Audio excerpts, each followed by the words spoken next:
Hi, I'm David Gale, and this is ACTRA Toronto at Home. Voice performer John McGrath is the chair of our active, well-seasoned performers committee, Actor Age, or AYA.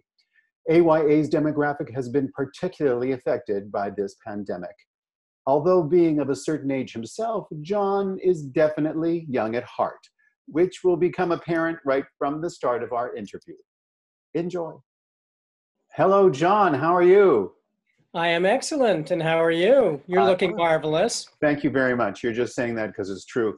But I have to say, first off, right away, I have to say, where the heck are you? I'm in front of my house. I've been bored out of my tree, and there's my tree. No, I'm actually in an office, and the bit of the backstory of it is my background here, my tree. Yeah. Is, the artwork of my wife, who she painted the walls. Initially, this was a number of years ago, my daughter's bedroom. And so she painted it like a kid's storybook. Oh. And then when my daughter moved to a different bedroom, we kept it this way, and it seems to fit my lifestyle just perfectly. Be surrounded by a storybook. Especially when you're getting squirrely these days, I'm sure. Yes, yes. So how are you doing? I know that you're kind of living in a cartoon life this moment, but how are you doing in real life with our COVID existence?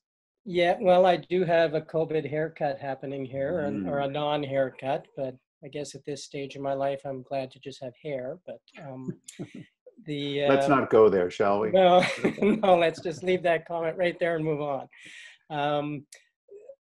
It's been sort of, I guess, like a lot of people, I've gone through the different emotional things of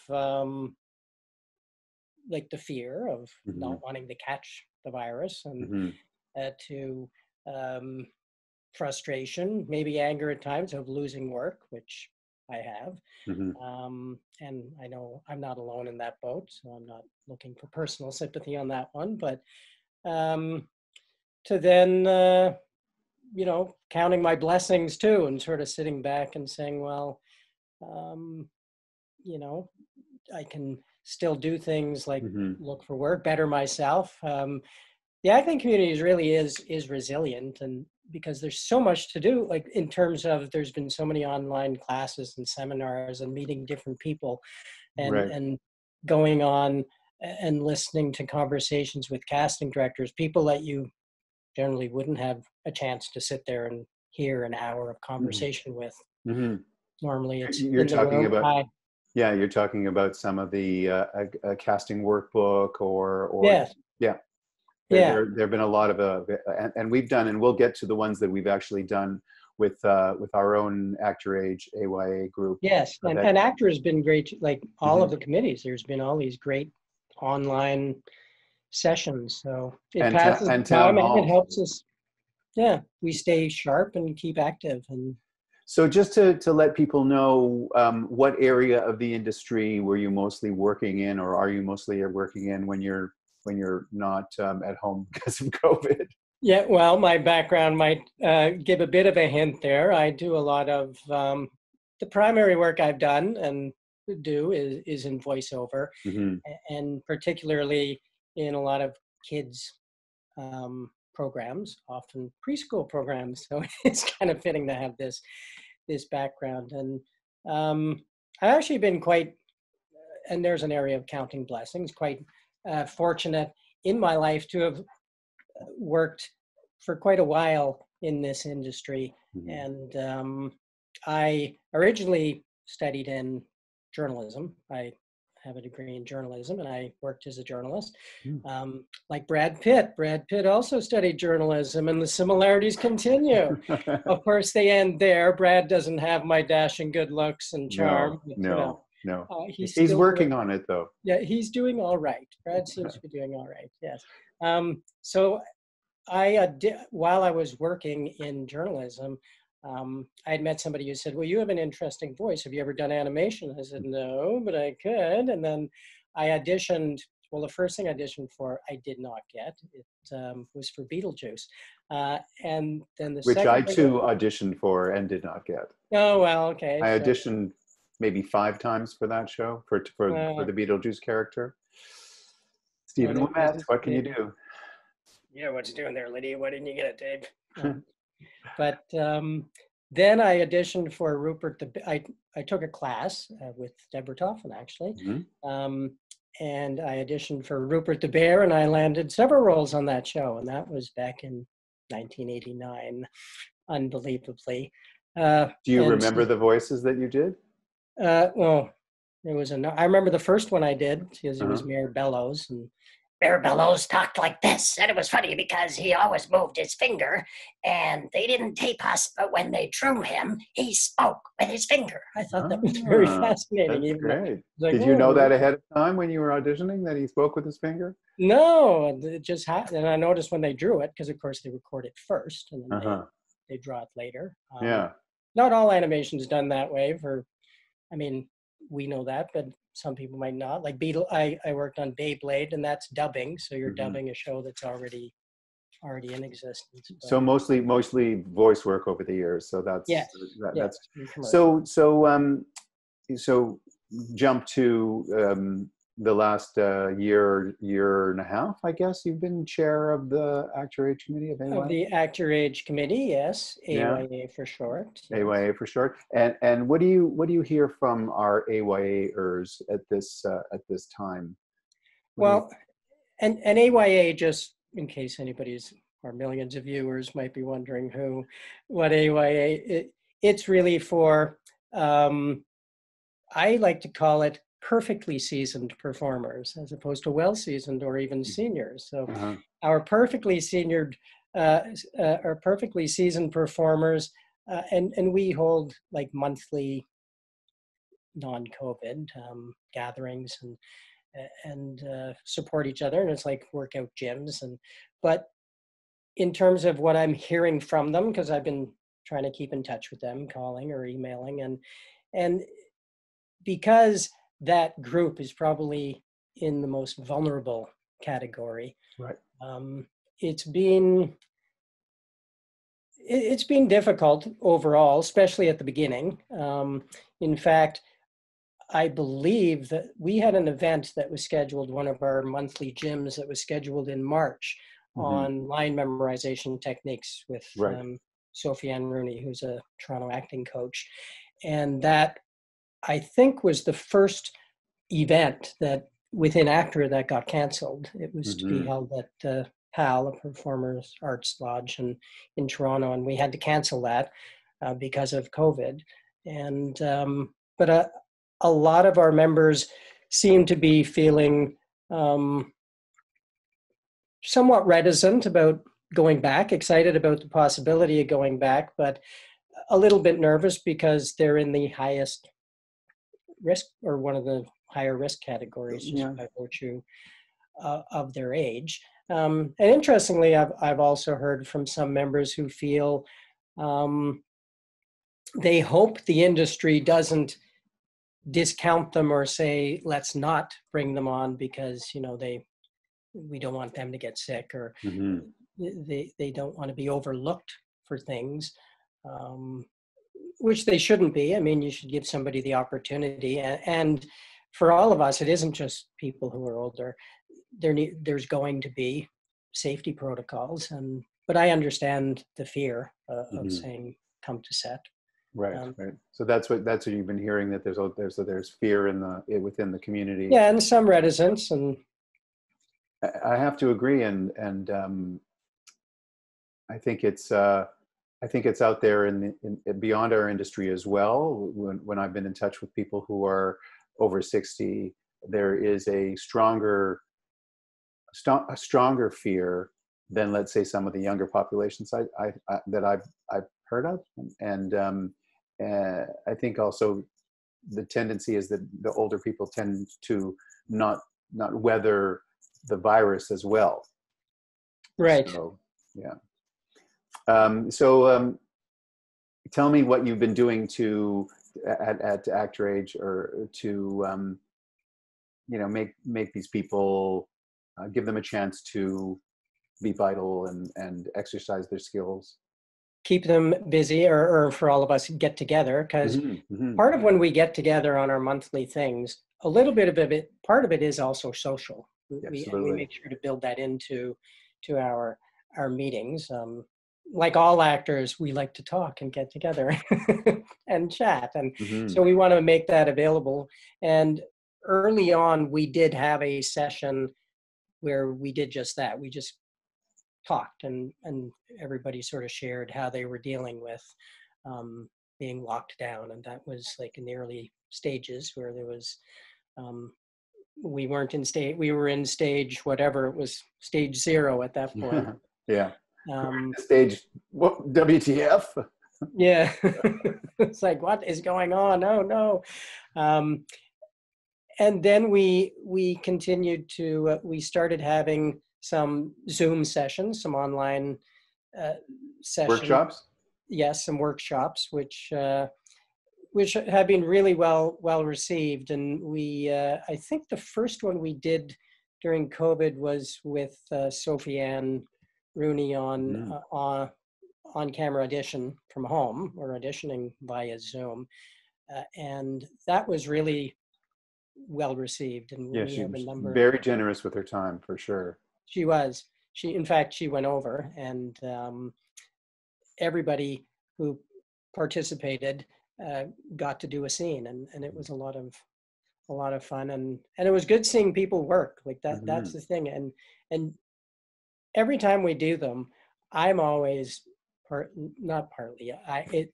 it's amazing where you see how much talent there is in our group, and generally it's in close-up.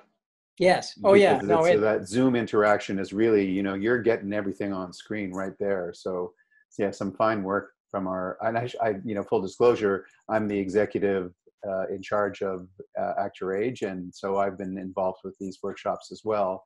So I can say that there's some pretty dynamic work that's been happening for sure online.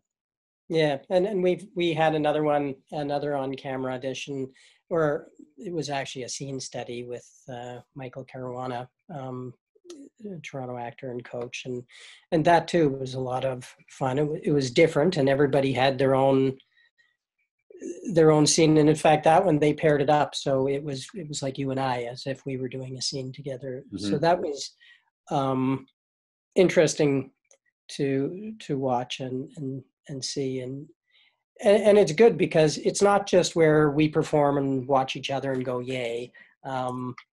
We do say yay, but it's nice because it's a workshop, so the goal is to get feedback and to better our skills, not just keep them sharp, but move forward. There isn't judgment like any class. It's like, come and try something, even. Yeah. Like, try something maybe that you're not used to, and that's what we try and encourage, and we've had very positive feedback, and whenever we run them, I always get emails the next day saying, when's the next one? So people are very eager to keep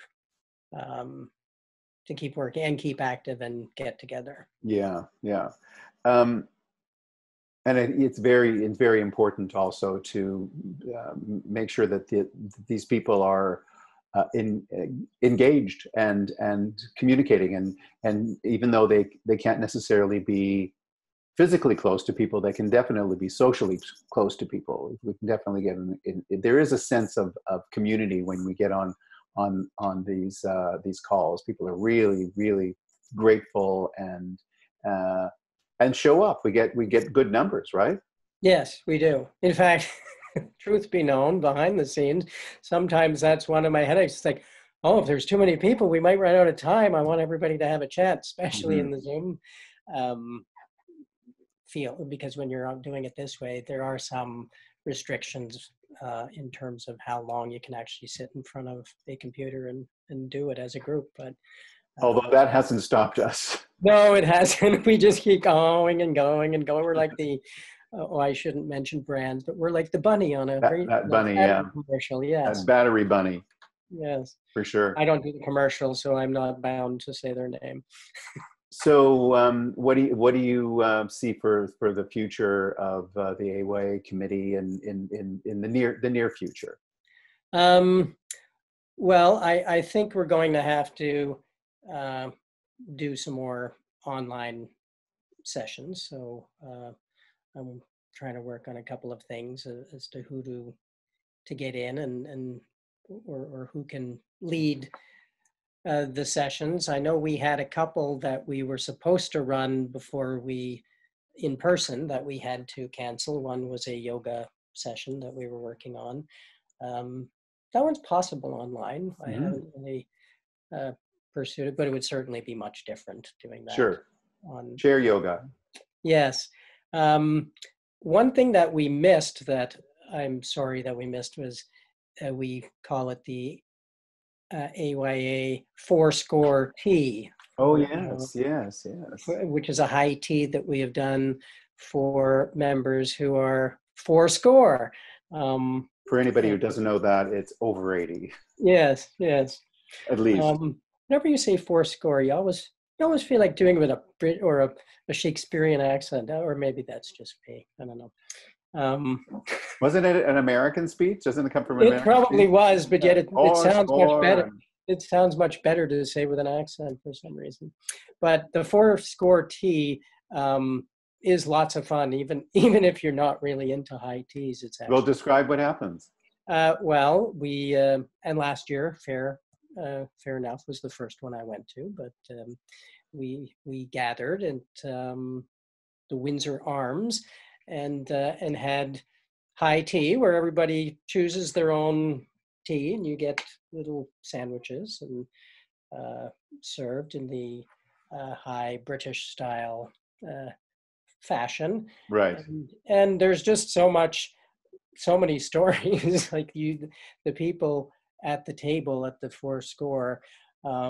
The octogenarians. Yes, if I wasn't, I of course there illegally because I was not 4-score, but they didn't card me, so I was allowed to stay. And it was a lot of fun. Like the stories that people had were were just fabulous, and yeah, and every sat there all time. day long. True, and every time we do it, it is just so rich with stories and memories, and these people have lived for a long time and experienced much, so we can learn from them, and it's always delight. It's always delight, and there is an opportunity if you want to actually wear hats. Where yes, there is. yes. So I did not. No, yes. nor did I. But I know people who have taken that up in the past to don hats or doff hats. Don You hats. doff. You Don doff. and then No, you doff. No, you doff a mask. I think you take it off. Is doffing? Google. We could yes, yeah. Hey Google. So don or doff it. Yes. So when we get back, we'll definitely have to do that.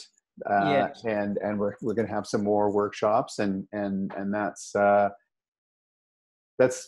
really so much of what we do is making opportunities for our members and to participate and socialize. So we're looking forward to more of those. So make a 30-second pitch for somebody who might be of a certain age to come and join AYA. 30 seconds or so. AYA, as I said, is for your perfectly seasoned performer, and experience in terms of, I mean, you as a member of ACTRA, so obviously you have experience, but our members range from people who've had experience as background performers to principal performers, both in voice, on camera. And it is a place where we all get together once a month, generally, to have an actor's gym, we call it, where we have a different session. Either it's cold reads, some of the things we've done in the past, we've had cold reads, we've had animation voiceover session, which was hugely popular with voice director Deborah Toffin. We've had improv with Second City. So, And memory workshops to try and get your lines down, techniques. yes. So every month we have a different themed gym, and normally we gather in person at either PAL in Toronto or at ACTRA in the boardroom, and we hold the sessions in person. And then the big thing we do every year is we have a big fundraiser to near early December, where we raise money for PAL and the AFC, which is formerly known as the Actors Fund of Canada. Mm-hmm. So that's maybe a bit more than 30 seconds. That's okay. And then let's not forget that at these events, there's usually food. Yes, there is. People bring snacks, which is really nice. And there's quite a bit of food at our fundraiser at PAL each year for PAL and the AFC. People really step up, and there's great entertainment as well. Right. So we're working on the idea of continuing that virtually this year, possibly. Yes. Yes. See, I'm not sure how things are going to play out. I know Ontario is starting to go into stage 3. Right. But again, outside of Toronto. Yes, or the GTA in some cases. But even given that, our members are still among the most vulnerable. So we want to be cognizant and aware of that. So that's one that we're going to have to play by ear. But if we can't do it in person, then yeah, we've definitely been chatting about doing it. Spoiler alert, doing it virtually, and that actually could be a lot of fun too, where we could get a lot of really good talent. Not that we don't have good talent in person, we do, because that's the thing. Our fundraiser, generally we ask for $20 a ticket, and I've had some people who came last year who said, you should be charging a lot more than this for the quality of entertainment and the quality of acts that you have on stage. But it's for a good cause, and it's a lot of fun. It is so much fun. So before I let you go, one of the interesting areas that you spoke of when you were initially brought on as the chair was the political aspect of working for perfectly seasoned performers. Can you just expand on that a little bit about what your feelings are towards that? Yeah, and actually, it's an area that is an area I personally want to try and focus a bit more on in the coming year. Is how senior or seasoned performers are depicted on screen. I'd like to see more interaction and more conversations with industry people to represent seniors for just who they are or realistically on camera. I find. Give me an example. Well, too often I think seniors are depicted very stereotypically. I was in a class one day, and this, I won't say where, because this isn't a comment on who we were with, but there was some young people, and they said, okay, let's pretend these characters are, 80, and almost, a whole bunch of people went, hey, what do I do? Like, I don't even know an 80-year-old who walks like that. I mean, I know that's a stereotypical thing, but we see it all the time, and producers know who they are, where they use young actors who are great actors, don't get me wrong, and they put them in makeup to look like they are 80 or 70 or 80. And nothing against those actors, but there's always a part of me when I see that who says, hire the real 70 or 80-year-old, because they have the real experience, and then you're perfectly reflecting society. Like, we talk so much about that everywhere today, as we should, and then let's not forget ageism either, because you should show society as it is. And like myself, so yes, I am over 55. But I play baseball.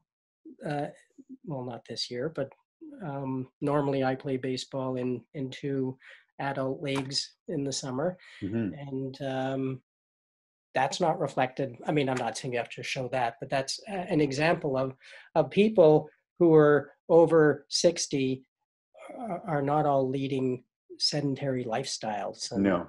And I imagine there might even be people who are older than you on that league.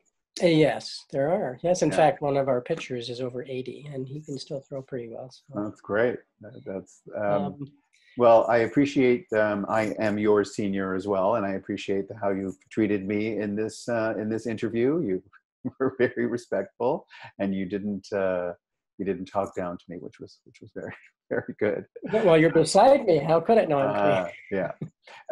So thank you very much for your time today, but also thank you for all those great volunteer your work you're doing on behalf of ACTRA Toronto and on behalf of our perfectly seasoned performers. You really do bring a great energy and insights to the volunteer position, and we really appreciate it. So keep on doing what you're doing. Thank you very much, John McGrath.